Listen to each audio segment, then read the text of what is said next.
Hi everyone, it's me Roger, also known as Just Another Roger on Instagram.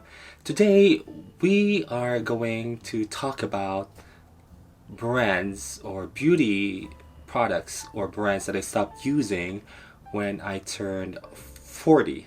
It's actually quite unfortunate that I have to mention these brands because I've used and worshipped these brands over the years. Now, full disclosure, I am not making this video to shame brands or shame people that are patronizing the brands that I am about to mention.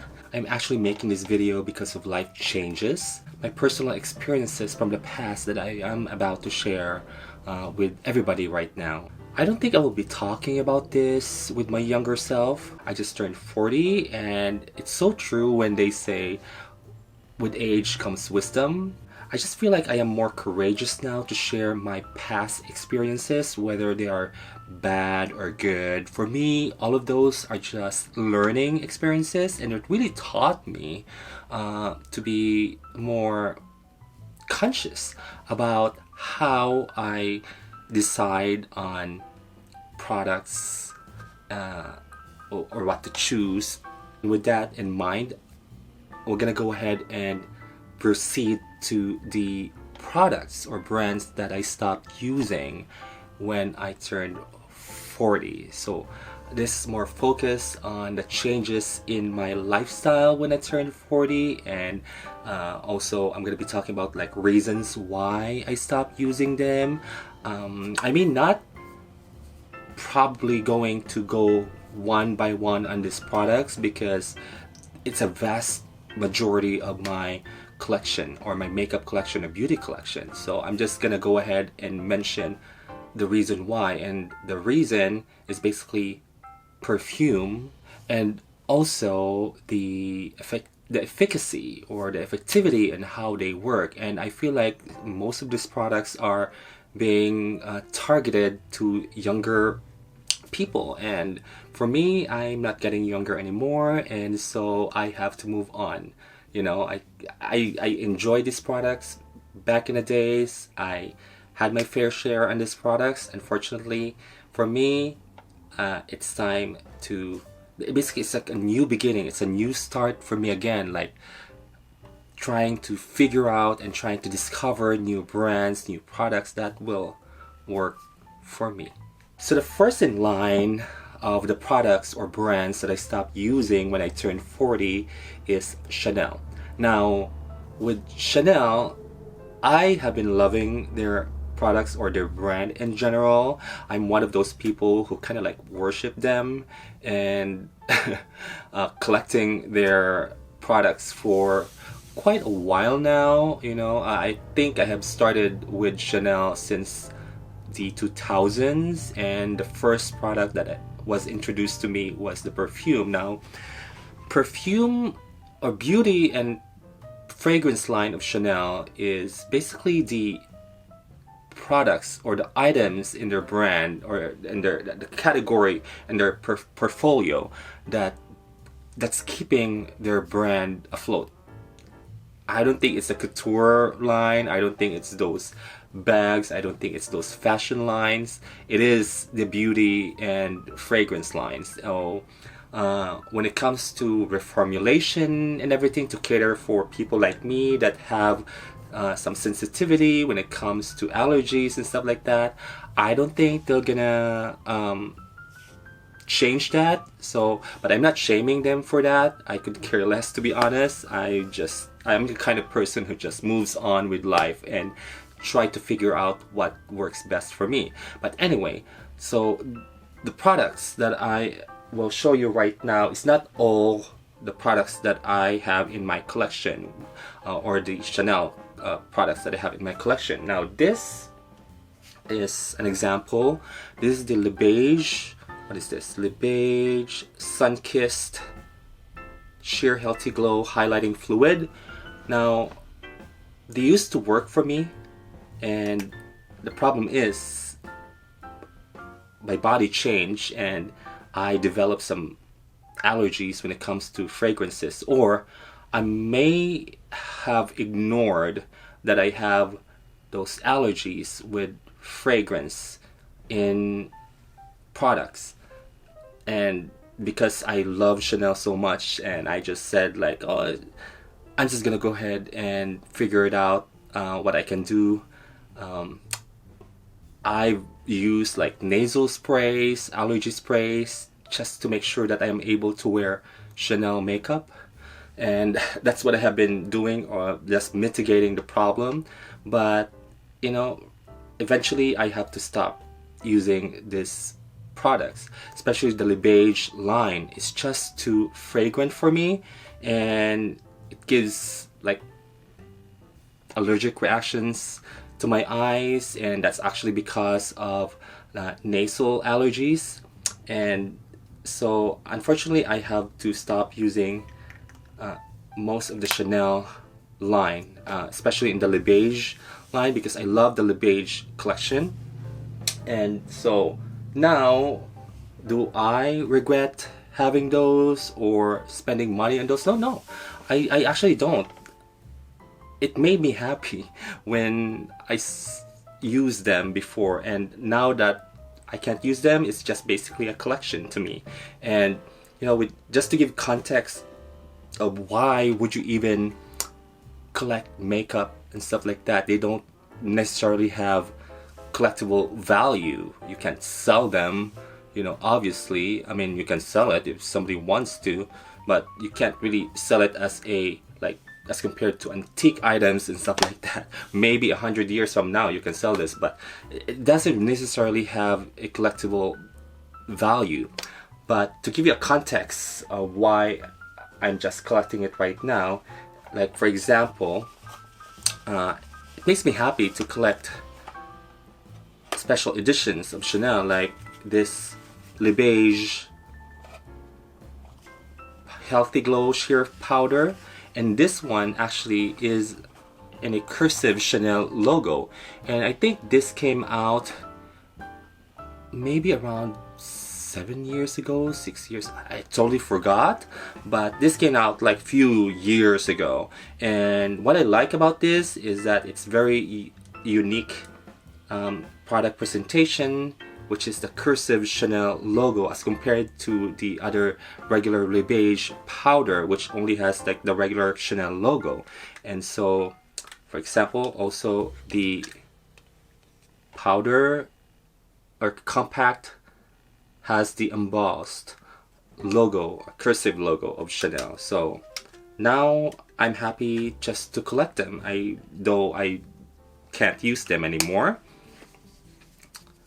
I don't have any regrets for that, but to use them now, I don't think I can do that. However, there are products in Chanel actually that I'm still able to use. For example, this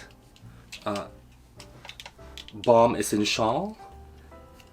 I don't notice any perfume or fragrances at all, and so I've been using them still. I have 3 of them here. I have like in different shades. There's like a highlighter for the cheek and stuff, but they're actually multitasking sticks that I love. Le Beige actually has its own one, and it looks like the Balm or the Balm Essential, but it's not. They're actually Le Beige, and this one has the perfume, noticeable perfume scent. And this is the blush, but it looks like the Balm Essential packaging. Now moving on to the second product is the Dior or Christian Dior beauty products. Now this is very tragic because I actually love Dior, and the first Dior, what was my first Dior product that I've used though? Yes, it was this is my longest or my oldest Dior product. It's the Dior Skin Nude product, but I'm gonna talk about this later on. But first, their Dior Backstage, which I loved as well, and never realizing that it was one of those products that have been giving me discomfort when it comes to nasal allergies, or also my eyes. This is the Dior Backstage. than the Dior Forever line. And it's very tragic because for some reason they might have discontinued, or I don't see any of this line, the Dior Skin Nude line, anywhere. I can't find it anywhere, and it was my favorite because I don't think there was any fragrance, or at least noticeable fragrance on that. And I have here the highlighter, which is my favorite, actually my best highlighter I've ever used. This is the Dior Skin Nude Air, and the quality is still impeccable. I love the packaging actually, but I don't know what happened to Dior, and I don't know why they discontinued those. Basically, it's basically like shrinking my world of options, and like for now it's also becoming to be a part of my collection. I mean, and like for example, I do have here the Dior Skin Forever special limited edition cushion. I believe this is in the, is it diorama? I believe this is diorama print, and I actually just collect this now because I can't use them anymore. I used to use them, but not anymore. To be fair with Dior, they actually came out with the Le Balm or the Balm hand, lips, and body moisturizer, which is, I adore. I love this. There's no noticeable scent, and I keep using this every day, actually every day. And I just hope they don't discontinue this, or if they stop creating this special limited edition packaging, at least they could continue, or they can continue at least with the regular packaging. It doesn't have to be perfumed because I don't like that. Or another brand that I have been using for years is the Yves Saint Laurent makeup products, and unfortunately for them, they're also heavily perfumed. And this is one that's my favorite, the Tatouage Couture Matte Stain. It's a lip stain actually, but I use this on my cheeks as well. They're very versatile, and I love this. Unfortunately, the scent or the perfume is constantly bothering me, so it's a no-no. In the context of collecting, I want to show you why I wanted to keep this. It's actually, my name is embossed or lasered in this packaging, and so I just have to keep this.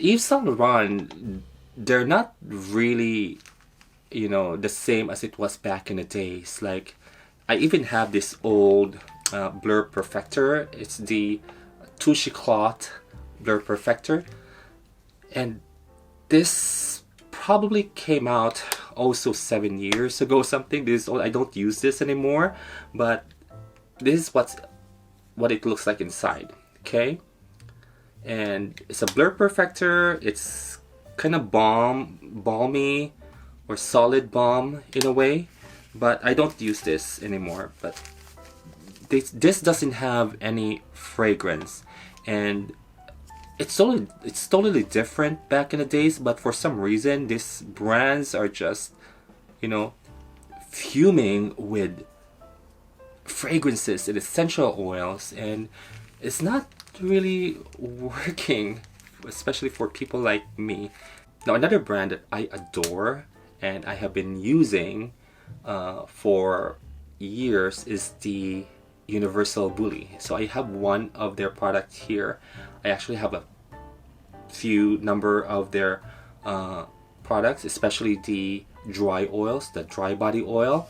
I usually use dry body oil during summer because they're not sticky as compared to cream or lotions. Dry body oil is enough for me for hydration, but unfortunately with Bully, their oils are heavily scented as well. They're not like as heavily scented as the Le Beige body oils, dry oil by Chanel, as compared to those brands, but Bully has a very light but long-lasting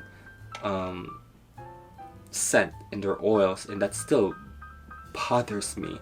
And I know I mentioned before that most fragrances or perfume sprays doesn't bother me for some reason, but when it comes to beauty makeup products, I don't know why it bothers me, and I think it's because of the essential oils. So like with Bully oil, maybe, or Bully products, they might have, or I think they do have essential oils in their products, and essential oils are mostly potent when it comes to triggering allergies. So I have to avoid Bully 1803, and also they became a collection now for me because they have beautiful bottles. I don't have any regrets buying them. I kind of try to smell them from time to time when needed, but my replacement to the Bully dry oil is actually just the Neutrogena fragrance-free dry body oil. So that's what I have been using during, or that's what I will be using during summer. I still have those because I have experience with Neutrogena and never really gave me any trouble when it comes to triggering my allergies.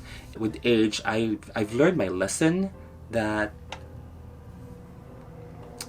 patronizing brands, worshiping brands, and is not always going to be the case, you know, when you get older. And I'm glad because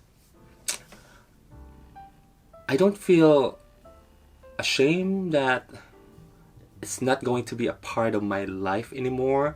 I mean, I'm not saying that I'm not gonna buy the new products from these brands if they have like new releases that will interest me and that will cater to me. Like, why not? So if you're looking for other options and different avenues aside from this heavily scented or heavily perfumed brand ingredients like Chanel, Dior, Yves Saint Laurent, I suggest checking out Chantecaille. Chantecaille is, I believe, is a French brand, but most of their products are outsourced or made somewhere, like in Italy and somewhere in Korea. But I never really had any trouble with Chantecaille, to be honest. That brand was actually my transitioning products when I stopped using my Chanel products or my Dior products. Other product that I can suggest is NARS. NARS doesn't seem to have added perfume in their ingredients, or at least not heavily perfumed, but I have NARS products with me and or makeup, but never really noticed any perfume scent and never triggered my allergies. Another one is Westman Atelier. Their bronzing sticks, they're really good. And also, what else?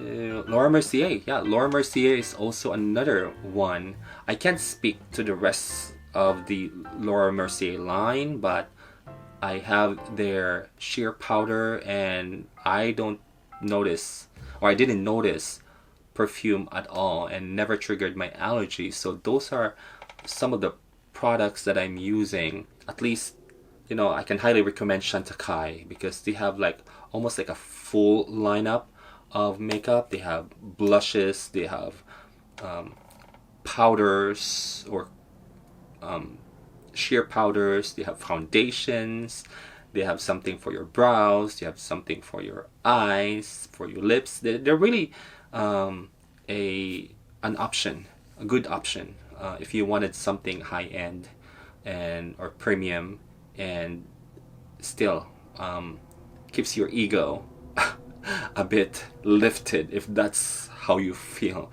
Now, as I mentioned, I have nothing against people that just want something or wants products that are elevated. I mean, it makes you happy, feel free. You know, that's your choice in life. When you are in this age, you just become more unapologetic, you are more upfront, and you are more conscious with your decisions and for what type of products you are going to use. And somehow the factor of being, oh, it needs to be luxury, it needs to be this premium brand, those factors becomes unimportant. And so the more important things when you are at this age is about comfort and the quality of life. So that's what it is, and it makes you a better person. So hopefully you like this video, and if you have any questions, just go ahead and comment down below. And also, if you haven't subscribed, just go ahead and do so. It will really help my channel get promoted by YouTube. I mean, recently I had a spike of viewers, and I don't know where it came from, and it says, I think it says that it's been promoted or suggested by YouTube, so I figured it really helps. If not here on YouTube, you can reach me on Instagram. It's just another Roger on Instagram. So I'm always active on that social media account, and I don't have any TikTok. It's because it's just too much for me, and that comes with an age too. Like, I don't want anything more than I can handle. So whatever is comfortable for me, I'm gonna stick into that because that works for me. So that's it, and I'll see you on the next one. Bye.